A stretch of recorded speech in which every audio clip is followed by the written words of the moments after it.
Welcome to another Ricky's wartime broadcast. I noticed something recently that I'm doing this in front of Winston Churchill's The Second World War. So there you go, and they've always been there. I've just put them there. Um, how are you? What have you been doing? Okay, me first. The usual, just burped.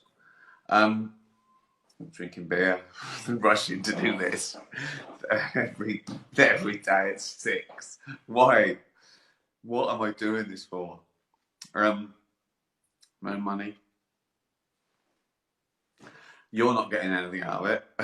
I'm not getting out of it. Why are we doing this? I've often thought that when I see sometimes a really old bloke and a really old dog going for a walk. Like the bloke's about 90 and the dog's about 18, right?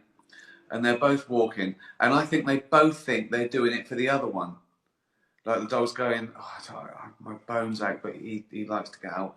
And the old bloke's going, I'd rather sit in front of the telly, but he loves the walk. And if they just got together, they'd go, fuck this, let's go home. Let's just sit. Let's never get up. Let's just sit in bed and eat, go to the toilet, watch telly. So I feel like this has become that. Like I'm thinking, I'm doing it for them. I'm doing it for the public. They're loving it. They're waiting for this. And you're going, I'm doing it for Ricky. Like he likes to talk. He likes us to see his big, fat, shiny, balding face. So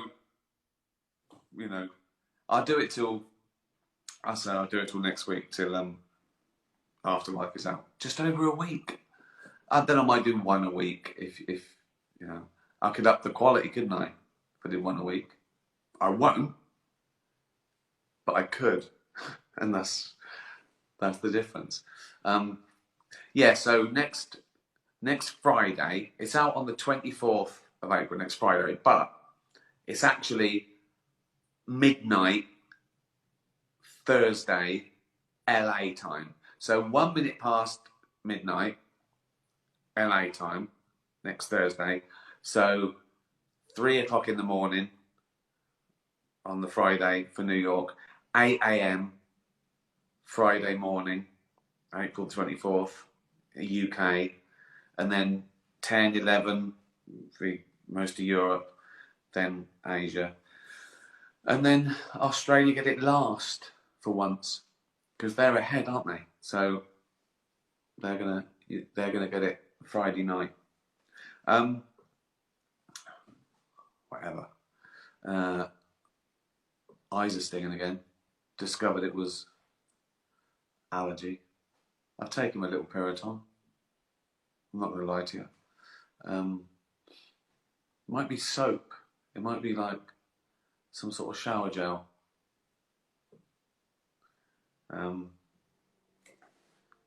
Who knows? What was I talking about? Oh yeah, what have you been doing? Any questions? I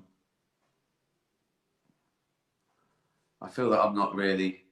There's people that are doing things, aren't they? Doing what they do. I just saw the cast of that The Only Fools and Horses thing. So this great rendition. There's like Bruce Springsteen actually doing a concert, and some comedians are doing stand-up. I'm just sitting here, just talking. I mean, not all of it's good, sure. This certainly isn't. I think this might be the worst of it. I should do some sort of comedy observations, like those TV entertainers where they have writers, and their observation isn't theirs, because it's all really lame stuff. Like, have you noticed how different people get on the bus? It's all different. Like one guy, he's like this, isn't he? And the other guy, he's like that, isn't he? Like, no, I haven't noticed that. I haven't noticed that at all. It's like when impressions go, or how do you think that Margaret Thatcher would get on a bus? Well, she wouldn't. I'll do that. I'll do some fake observations with bad impressions. I should do this. The trouble is, people might go, "Oh yes, that's all right." Right, this is someone walking down the street and they see a cock sticking out of a drain. Just a big cock sticking out of the drain, right? I do it. Like, Al Pacino. He might do this, wouldn't he? Al Pacino seeing a big cock. Martin Luther King seeing a big cock sticking out of a drain. He'd be like,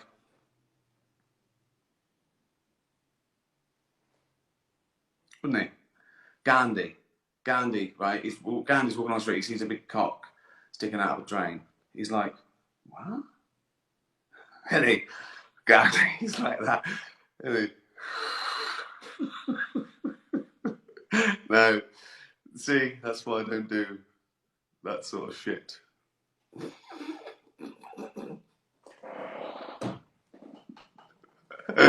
Someone just said most of this is shit, but we love you for it. Thank you very much. It's nice. It's nice to be liked for good reason.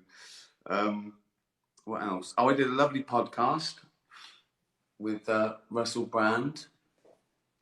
You know him. Yeah, that was a little Zoom session. He was wearing normal clothes. I said to him, I'm not doing it if you're in a sheet. I was watching this. No, it was really good. It was great. I don't know when that's out, but we talked about the life of an entertainer and, well, what's the point in life? We talked about the meaning of life and all that stuff. So, yeah, it was great. You'll be the judge of that. What else? Got lots of PR coming up, doing all this sort of thing. Some round tables with the other cast members on various things. I'll let you know. You notice I've run out of things. I did one thing today. I did Russell Brand's podcast, and he did all the work. He organised it all. That's what he does. It's that I just have to sit here and turn it on and just talk, right? But even that's exhausting because you want to, particularly someone like Russell. You do want to. You want to get into that mindset, and you want to do it good for his podcast, which is all about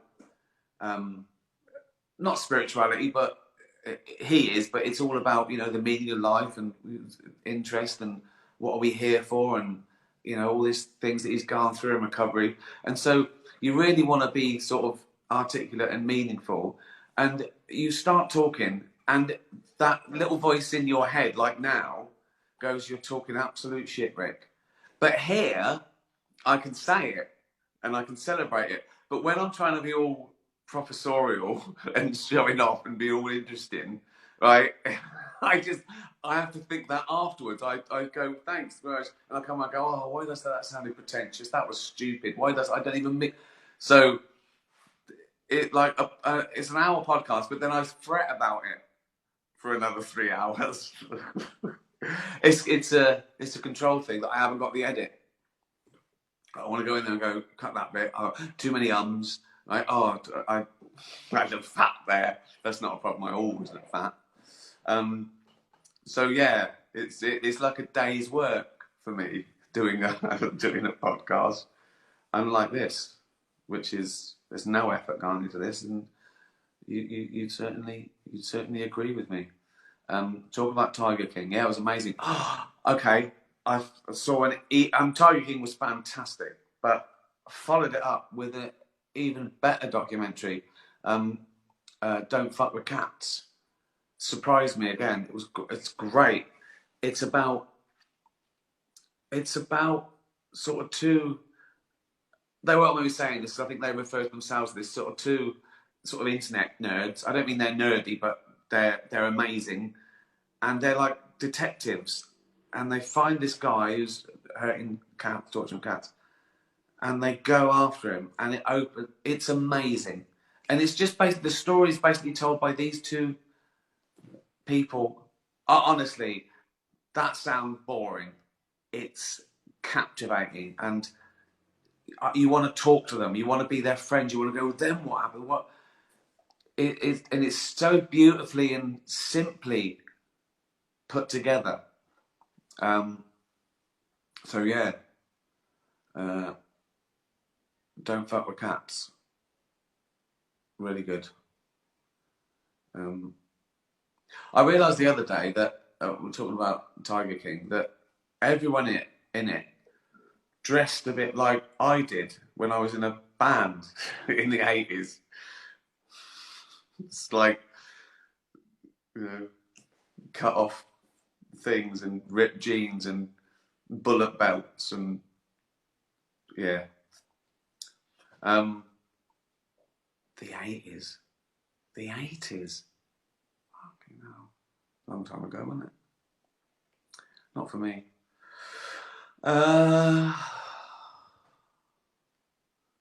What else? Give me some questions. Hi from Florida. Stay well. Everyone loved Don't Pet with Cats. Yes. Good. I saw Tiger King. Yes. Yes. Looking for more. If you got anything else like that, I should give you some tips from old. Oh, I like Black Godfather. That was good about the music industry. What else? I think one of my favourites of all time is still Precinct 75. And this isn't a spoiler because it starts like this. It's a guy who's in the NYPD. I think he's in Brooklyn in the 70s, and he said it was like a war zone, and it was all about survival and having each other's back. But gradually, he became corrupt, and soon he was just in the mafia. And it starts off this thing in court where one of the lawyers said to him, well, sorry, did you consider yourself a policeman or a member of the mafia? And he said, both. It was 50-50. It's fantastic. It's great. It's one of my favourite documentaries. Obviously, When We Were Kings is amazing. Like the Ali fight. There's another one. Oh, Hoop Dreams is incredible. But yeah, I do love a really good serial killer, fiction and non-fiction. I don't know why. Why is that so fascinating? When it's done well, when it's really done well. There's loads of shit ones out there where they haven't got the footage. It's like when you find some sort of documentary, and it's like the Bruce Springsteen story, and it's like two people who met him once. And it's just like they haven't got any rights to any of the songs. It's just stills. You go, no, doesn't count. Not having that. Love the Oasis one. Love the Liam Gallagher one as well. That was great. Really good. A recent one. Anyway, you don't need my recommendations. I need yours. I've run out of stuff now. I've watched everything. But then I always did. Lockdown was no different to me in the evenings. I never went out. I just, from 6 o'clock till I went to bed, it was Netflix or Walter Presents or iTunes. I'm looking for Spanish films. I've said a few, but watched another one. They're killing it. Spanish indie films, incredible. With TV, it's like Scandinavia now. They're churning out these just brilliant. It's the pace and the mood and the acting and the writing. It's just so uncompromised. Anyway, Mindhunter. I haven't watched that. That's quite a few times. I don't know why. Watch The Staircase. Brilliant. One of my favourites. That and The Jinx. The Jinx is so. Wait. Was it Searching for Sugarman as well? Because I didn't know the twist, and it's jaw dropping. But The Jinx, that might be one of my favourite documentaries as well. Check that out if you haven't. How long's that? What am I talking about? Does anyone care? I watched The Office today, someone says. Thank you very much. That's old. 20 years. 19 years. First series of The Office.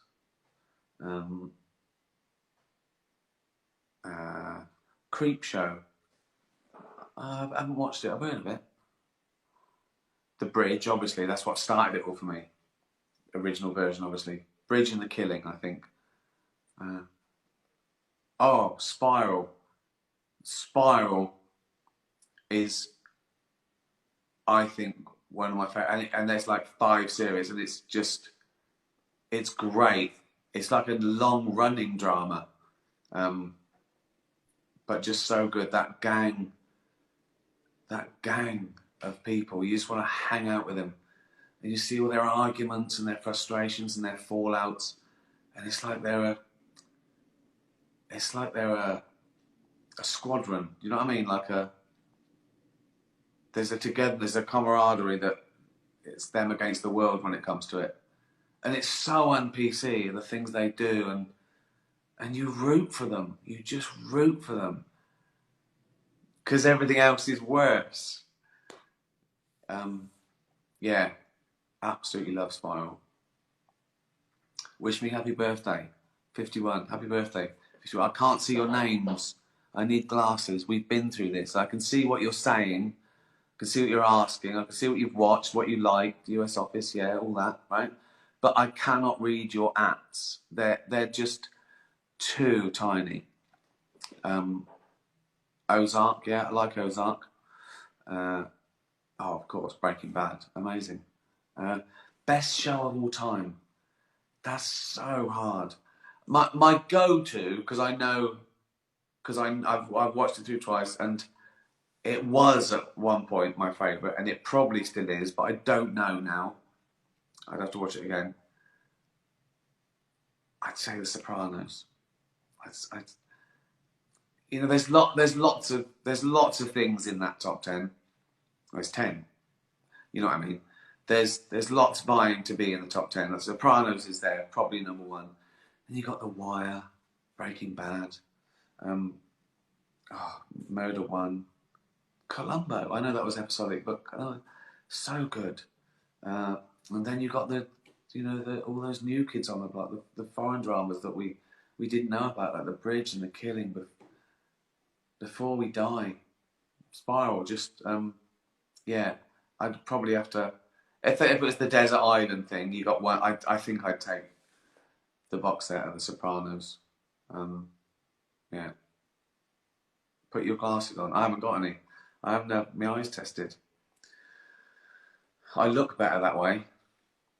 Because I walk past the mirror and I go, fucking hell, look at you, your skin and your face and your hair and your eyes and your teeth and your beard and your throat, right? If I had brilliant eyesight, how fucking horrible would it be then? Do you know what I mean? Because it's like, for me, walking past a mirror, it's like a filter. It's like soft focus. It's not as bad. You know those big mirrors you have sometimes, like in hotels, and you turn it around and it's like magnified 10 times. Fucking hell. I look like something they found at the bottom of the ocean that we thought was extinct. It's horrible. Fucking horrible. So I think this is nature's way of making me feel better about myself. Being a bit milky-eyed.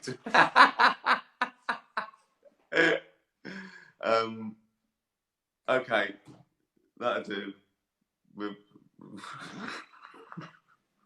When it gets to me talking how fat and disgusting and ugly I am in a big mirror, we've gone full circle. Stay safe. Think of some recommendations for me. Ask me some questions for tomorrow's. Any impressions you want. I'm your man. This is what should I do? Someone really, really dignified is always good. This is Abraham Lincoln walking down the street and seeing a big cock sticking out of a drain.